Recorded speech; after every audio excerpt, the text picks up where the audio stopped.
Okay. Hey, Sweet Pea. Hey, honey. How are you? Tired today. Yeah? Yeah. I guess before we get too into what we're doing, Happy New Year! I'd like to tell you guys all Happy New Year. We just wanted to wish you guys a Happy New Year. We're praying that each and every one of you, that God blesses each and every one of you, and that this year is a wonderful year for each of you. And we appreciate your support. And we thought we would just take some time to kind of review last year, kind of everything that we went through, things that were a struggle for us, things that we had found. You want me to remember that far back? It's not hard to remember 2025, honey. You had hip surgery. Madison totaled 2 cars. Our relationship was put through the ringer. I remember the last hip and then the accident. I don't remember much anything before that. Ladies, does anybody else have a significant other that frustrates them to no end because they remember nothing ever at all? At least I'm honest about it. But it can be frustrating. I'm not saying it's not. I'm just saying that I'm going to be honest about it. And I remember the few things that, I remember both car accidents. I remember the hip surgery. Other than that, I know we've been through some rough patches, but, rough patches and stuff that stressed us out. Well, I think there's been a lot of trials for our relationship in the last year. Because the first couple years we were together, it seemed to be really easy. We didn't fight about much. We kind of agreed on most everything. But last year we got engaged, and it was kind of like the disagreements were I wouldn't say they were arguments because they weren't. No, they weren't really but arguments. The disagreements on certain things started to take a forefront. And I think it was because our relationship between Madison's first car accident, your hip surgery, her second car accident, literally being within a day of each other, planning a wedding, making sure all the details are in place. I'm much more of a planner. You're like, okay. And you just kind of was like, do what you want. Roll with it, baby. Roll with it. I'm like a rock. But I'm also the type of person that's like, a wedding should be about the couple, not just the bride. It should be about the village that helped this couple grow. I agree. And we had talked about it a couple times of like, I feel like if I don't focus on the details, they won't get done. So there was a lot that kind of came at us this year that kind of put us. My mindset is we've got, it's something that we need to work on and fix or not fix, but stuff we need to work on and plan. But if it's today or next week, I'm not in a big hurry. You're the opposite. You want it done. And I get it. But your next week is like 6 months from now. That still gives me 6 months. And I know I try to stay up on it when you want it done.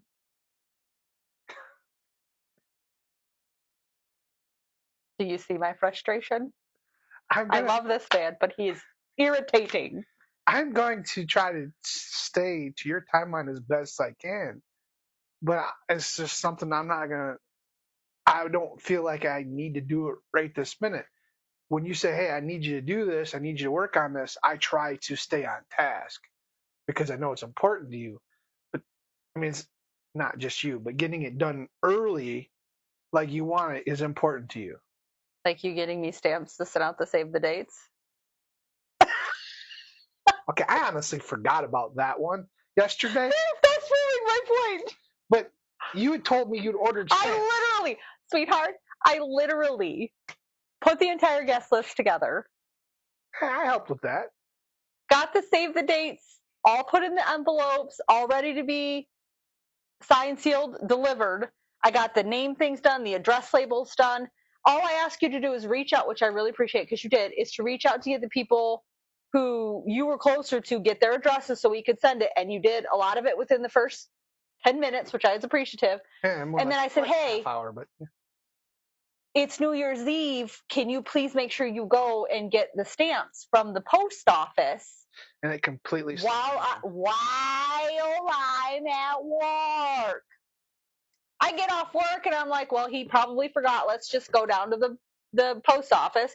I didn't think a big deal about it, but I figured it was going to be closed early. Yeah. And sure as shit, it was closed early.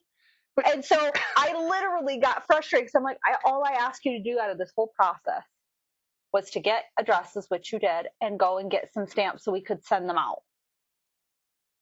You got you're 50%. But you know, a part of that, you had already told me that you had ordered stamps and they were going to be delivered here within a week. Okay, it's not time sensitive. If they go out next week, but I had all. Why buy a whole nother roll of stamps when they're going to be because here? if of course we're going to need the extra stamps anyway, so I guess it doesn't matter. But I ordered the stamps for the invitations, which I had said, because I knew we were going to need to take Conrad's ornament to the post office. Yeah, they're not open tomorrow, are they? No, they were open today, and I asked you to go today too, and you didn't do it. I probably didn't really quite remember, but I do remember thinking, okay, well, we settled on the other stamps will be here on the 6th. We'll just do it then. So I didn't, but I can go Monday. They're going to be here Tuesday. What's the point?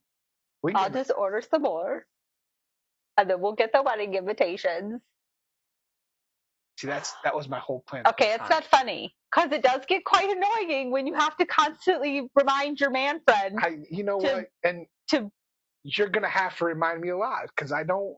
I'm not your mom. I didn't ask you to be my mom. Then you know what? Maybe you should figure out a process where you can remember if I'm asking you to do something, write it down, put it in your phone, in your calendar reminder, and said, Amy reminded me to do this. I shouldn't have to tell you more than 3 times. Hey, honey, can you go get me some stamps from the post office? Because I work the entire time it's open. That's all you had to say during the day, and I would have went. I did twice.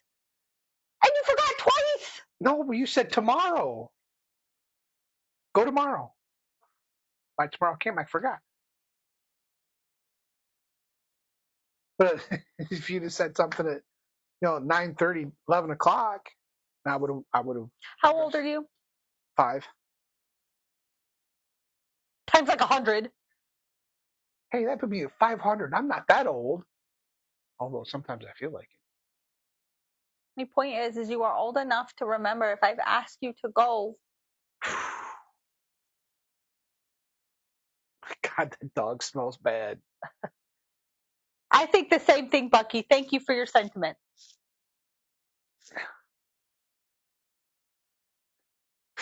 He doesn't smell any different than you do. Dude, I do not smell that bad. Yeah, okay. I think you put a bird out the bag. Thus in lies 2025 issues. Is you have a planner who says, okay, we have to get bloop done, and we have a year to do it, and you have to book out a year on some of these things. And I'm not saying you haven't gotten better, but it definitely, we talked about this when we first got engaged. A wedding really puts a relationship to the test because you're going to have different types of personalities that manage it differently. Right.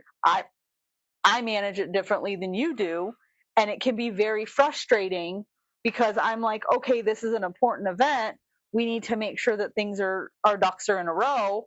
Yep. But if I'm having to chase after you every 5 minutes because you can't remember to do anything, it gets very frustrating, and it feels like, is it all on me? Because it shouldn't be all on me. No, the reminders that I need are more so the first thing in the morning, because when I get up, my brain pattern resets every morning. Then put Post-it notes up on the bed frame.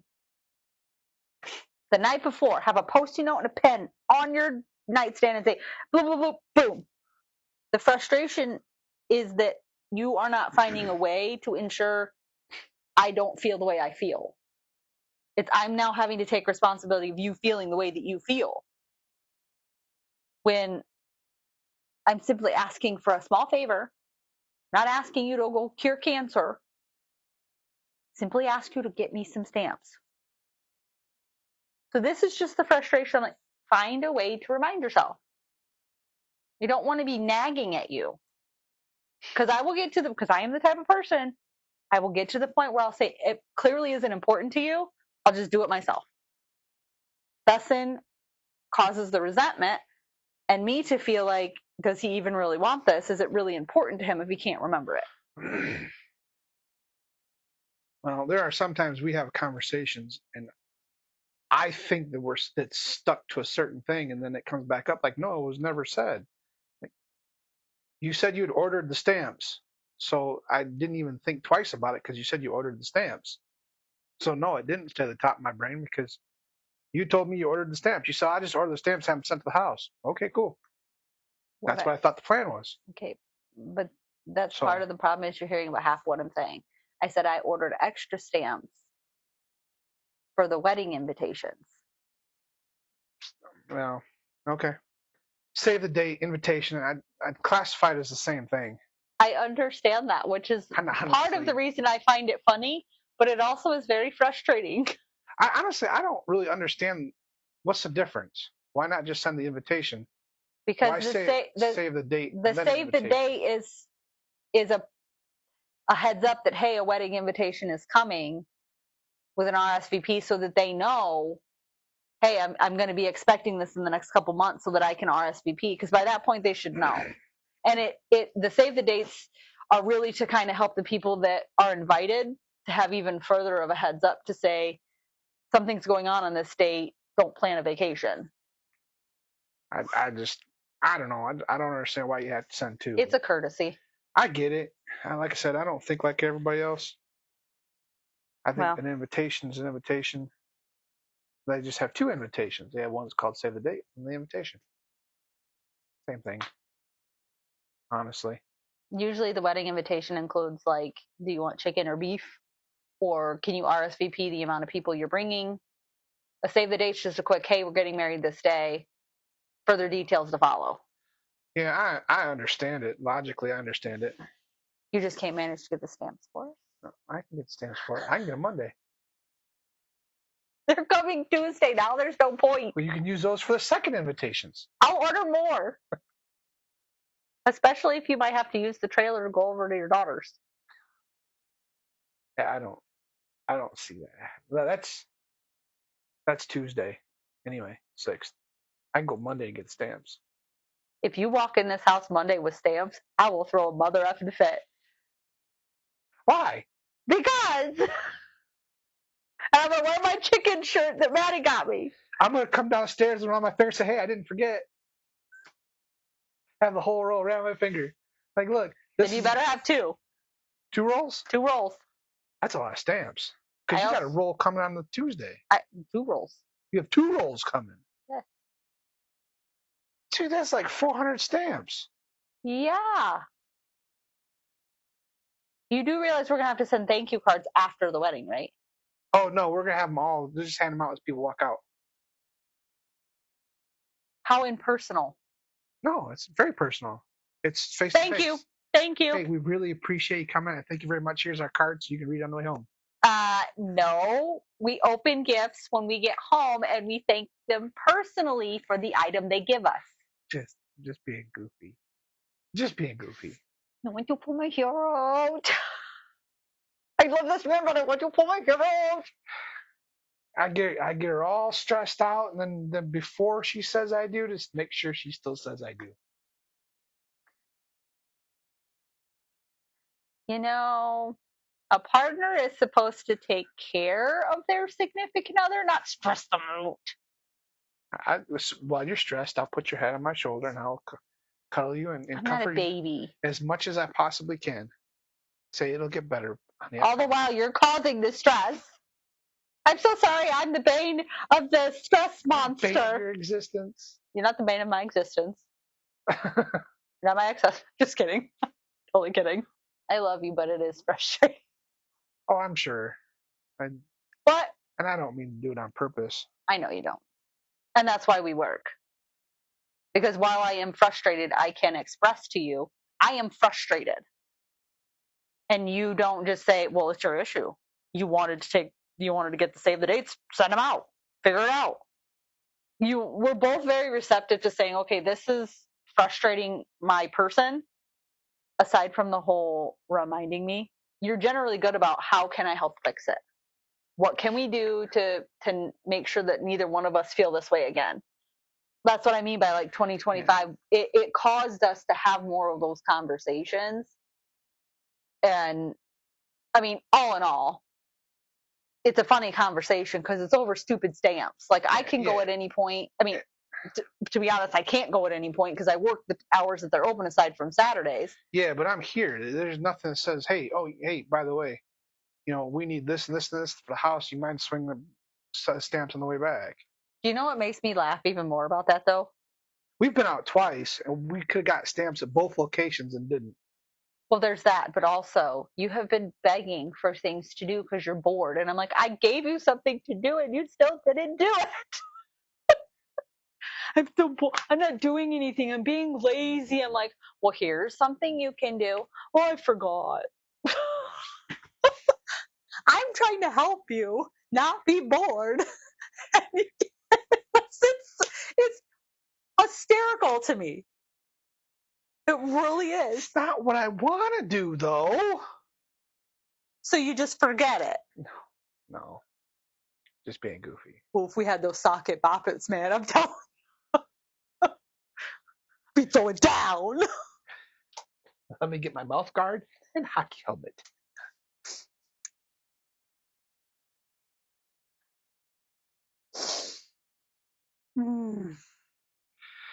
Oh, sweet pea.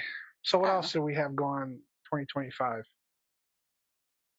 Like I said, most of it was testing our relationship and seeing how we were going to deal with difficult situations. I honestly feel like the Lord allowed a lot of things to happen, but ultimately I feel like it strengthened our relationship. Even more because we were able to communicate when we were having a bad day or I often use this as that's gotten a lot better. Well, I often use this as an example because it meant the world to me. But you had just had your hip surgery. The very next day, Maddie got into a car accident, so I was scared for her. Luckily, she was okay. But she ended up. I won't tell you what I was doing when I got the call.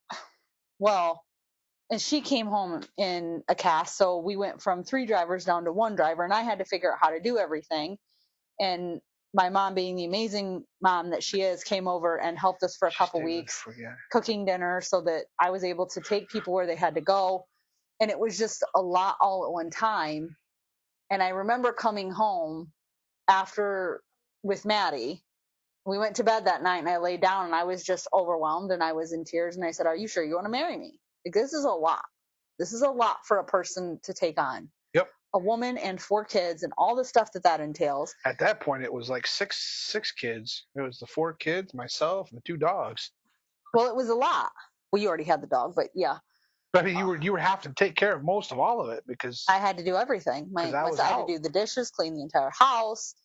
Like it was a lot for and work full time. And not the fact the kids were not capable of doing it, because they are. They just don't. That's a whole other subject. But I basically said, like, are you sure you want to marry me? This is a lot. I come with a lot of baggage. And you had made the comment of, I have 2 bionic hips to carry all the baggage. And I literally, at that point, I had just fell apart. I started crying. And it was a perfect thing for you to say, whether you were trying to joke or not. I knew you were being honest in that. Like, it doesn't, to you, it was just like, this is nonsense. I'm not going to get scared away because it gets difficult. Like, that's not who I am. But for someone like me who has felt replaceable, it was the perfect thing to say, but it summed up 2025. Is like, we really had to rely on each other for a lot. Right. You had to rely on me to help you get up and walk and get things and all this other stuff when you're very capable of doing it yourself, but you were in a situation where you had to rely on me, and you don't like to do that with anybody. But, it put our relationship through the ringer because of it all. Yeah. And I think ultimately and we started going back to church. So there's all those attacks that are coming, with like the enemy, of course, doesn't want that. So it's just a lot. And so I feel like 2025, grand scheme of things, we had a lot of crappy things happen. A lot. Yeah, but as much as stuff as many bugs that kept hitting the windshield, we just kept right on going. We still see right through it. It didn't really slow us down much. It did, though. It slowed us down from the aspect of us. We had to work a little harder, but it didn't slow us down. When I say slow it down, I mean, we had gotten so used to just knowing, okay, we're good. I think it slowed us down in our appreciation for what it is we have. Because a lot of people don't have that. No. I mean, people out there have it, but I mean, like, it's a rarity for people to go through that kind of stuff and still. And I know a lot of people that don't have it. They've been married a long time. They still don't have it. Or they do things by themselves, and I mean, overall, we still want to spend time with each other. We're like, when's our next date? Like, when do we get some alone time? Like, yeah, we're trying to figure out what we're gonna do tomorrow. So, while 2025 was a very trying year, I wouldn't trade it for the world, aside from maybe my daughter getting into a couple accidents, because what parent wants that? The expensive stuff, if I could have. But even in that, we were protected. Yeah. Like, nothing was really overly, aside from the venue cost. Oh my God. Wedding costs are going to be expensive, but they're always expensive. But Madison has helped. She stepped up. She got a job. She was paying the car payment when we had to get a new car. Yep. And she never whined about it. She never complained about it. She's like, no, Mom, I want to take responsibility. And to help grow her in that and teach her how to budget, I never had to remind her to make sure that it was, and the money's going to go back to her anyway, but, and then the second car accident, she did the same thing. Like, Mom, I'm so sorry. Like, what do we need to do? And I said, I'm not getting you another car this time. I'm not doing that. No, I need you to learn to pay attention to what you're doing and learn how to drive before I take that next leap. Now you're a year away from 18. At that point, you need to get another car. At this point, you just start banking your money and just find yourself a set of wheels. Yeah. So I don't know. Like I said, when I reflect on 2025, and this is just my opinion, while it was a very Torn Wells, Hills and Valley. If anybody know that song, it's a great song. A lot of valleys, I felt. But man, those peaks of those hills, the good times really did outweigh the bad times. A lot of climbing, not so much coasting, but a lot of climbing. Yeah. But I feel like we're better individuals and we're better as a unit. I think 2026 is going to be the top of that mountain. So I'm not going to try to predict. I never talk about what it will be. What I mean by that is I think it's going to be a continuation. Yeah. Maybe not quite as steep, right? The steep part's over. Now we're just going to head toward the summit where it's not quite as steep, but it's still going to be a climb. Yeah. Until the fall of 2026, and then hopefully it'll be kind of smooth sailing from there. Yeah. Because we still have a few more things to do, a few more things to set up, a few more things to pay for, but I don't think it's going to be quite as much struggle. And even if it is, I feel like we're going to get through it. I think because we've talked and we're starting to put our foundation where it needs to go, and I feel like we're on a different level. And I kind of feel like that each year that we're together. We don't run away from the problems. We seek each other out to try to figure it out together rather than. Yeah, you're a great thinker. I'm a great doer. Stamps. Done. You were saying you were a great doer. My example of stamps. Where's the doing that? Monday, I'll do it. Oh my gosh. I'm going to take one of these. They're nailed, so they don't come off. Yeah, I know. Just for that reason. Can you believe you've been through this with your 4, but I have my first kid is going to be starting her senior year this year. Oh, and I get emotional about it because She's my baby. Yeah. But see, there's a difference though. Men and women, majority of the time, men and women look at things like that different. Yeah. Women are, they like to hold on, to hug, and keep that stuff close, and that's There's right. But men are like, okay, cool, I'm gonna miss you. Go figure it out. Here's a push. Go figure it out. I'll always be here, but go, right? I I I not I will miss you, but I want the opportunity to miss you. well, I think it's different for men and women in that regard, yes, but it was designed to be that way. Right. Like Well, women are supposed to be the comforter yeah. and the nurturer, and it's harder for them It, to process because they're also having their kid is growing up and they're on their own and all that kind of stuff. But you have to understand from a mom's point of view, they have to relinquish that comforting because they are adults now. And that's a very hard thing for a lot of moms to do because you don't just stop being someone's mom when they turn 18. exactly. But it's really hard because I'm excited for her to start her. I mean, she's getting wrapping up her junior year in a couple months, but in about 6 months, but she's going to be a senior. She's going to be turning 18. Like she's going to be an adult. Like she's and I'm kind of dealing with the like where did the time go? I felt like I missed it all. Like Well, I was there, but you always feel like that. There's nothing new about that. feel like You're I always worked gonna feel away like her that. childhood. No, but it goes back to, we've made references to the books before, Wild at Heart, and I can't remember the other one. Captivating and Wild at Heart. Captivating is the other one, and those two books, put it right on the nail when I was reading Wild at Heart. It says that's the way men are designed.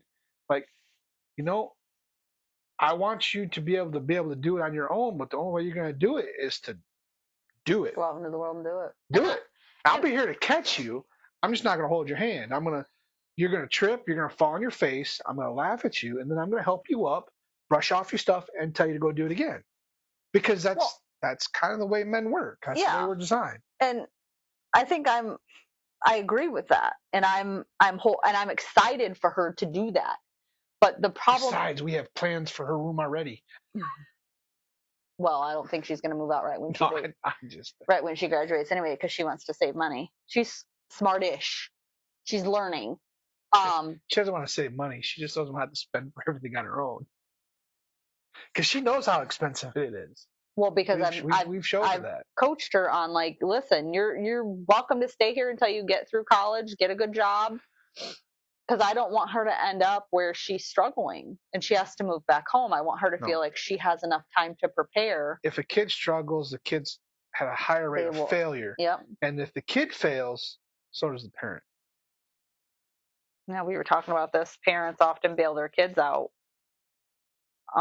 It's too much. Yeah, it's okay to bail your kids out if they learn something, but if they don't learn something, you can't keep bailing them out. They got, once or twice, okay, third time, it's sink or swim. I was talking about like we've know a few people and our kids know a few people who they expect their parents to bail them out. They refuse to work. They refuse to take care of them. So, my parents will bail out, and the parents do. They don't require them to grow up and step up and make rent or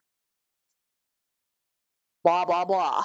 Right. So it's not that we don't want that, but I think I am struggling with the fact that this is my first kid, and while I don't feel like she's going to leave or anything, it's hard to say I'm going to have an 18-year-old and she's going to graduate, and I got two 26-year-olds and I still think, where the hell did the time go? Yeah.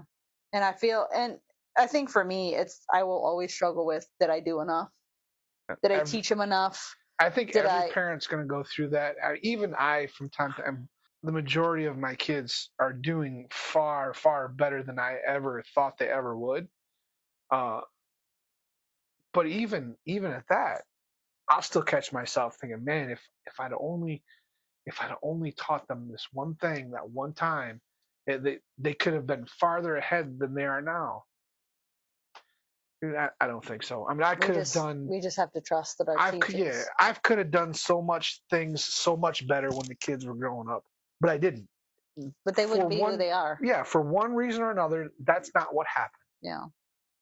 And I think that a lot of parents forget that you don't have to get it right for the kids to learn how to get it right. If that makes any sense. Yes. Because the kids, for some reason, even if you don't teach it quite right, they still get the gist of it. Well, as long and they still can run with it. As long as you make an effort to be a parent, to show up, you may not get it right all the time, but the kids you're gonna be able to tell the difference in parents who showed up and did the best that they could do, all the while reminding themselves, hey, we're human too. We have our faults. We're not gonna always do the right thing. Right. We have our own struggles, but at some point, my mom was telling me this, like, once you get to the point where your kids are adults and you start seeing those lessons come to fruition, you start seeing that your kids heard what you said. It's different. Yep. It's a different playing field. But it's like John called me today. He was having problems with the blower. He goes, well, I tried. He goes, I can't figure this out. I'm like, well, what did you try? He goes, well, I tried this, and this.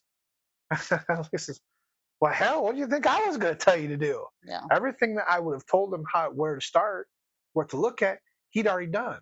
It's just proof that kids still need their parents. Yeah, I'm glad he called. I'm glad he asked because, you never know. And there was a couple things I said that he could do to maybe figure out what the issue was.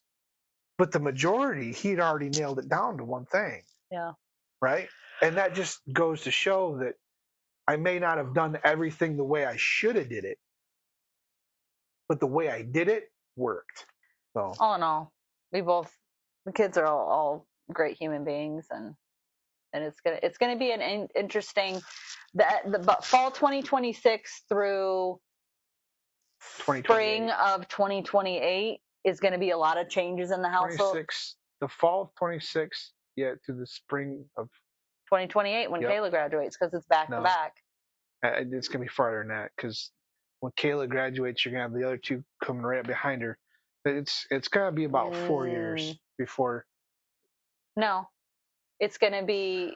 I'm talking about our weddings in 2026. Yep. Maddie graduates in 2027. Yep. Michaela comes a senior in 2027. She graduates in 2028. And then we have 4 years, because when Michaela graduates, Lizzie will just be coming into high school, because they're 4 years apart. No, Lizzie will be a sophomore when she's a senior. She'll be a freshman. Kayla's a sophomore this year. Yeah. And Lizzie's only in 6th grade. Which is 2 grades behind. That's 4, honey. 10th to 6th is 4. So I can't math.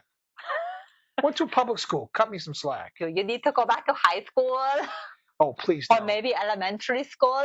No, I couldn't. I'll give you a box of crayons. I'd just eat them. What are you, a Marine now? I couldn't cut as a Marine. I can eat the crayons, but I could not cut as a Marine. Jeez. Well, anyway. I forget. We were talking to somebody that they were. There was something going on, and I was like, my Lord, there's no way I could put up with being back in high school. The amount of drama. Kayla called us yesterday with the issue with her best friend. The amount of drama just the stupid drama that teenagers have. Honestly, I don't know how I made it. No. I'm like, that's just ridiculous. But. Well, with that, we're going to wrap it. Yep. Put a little bow on it. Yeah. And call it a done year. Yeah. Like I said, 2026 will hold trials for everybody. They always do. But we pray that you have the strength, the courage, everything you need to get through those trials and come out of it. The only way you're going to learn is to fail. With a lesson learned and a newfound confidence in yourself, knowing that you can, and you did. Yep.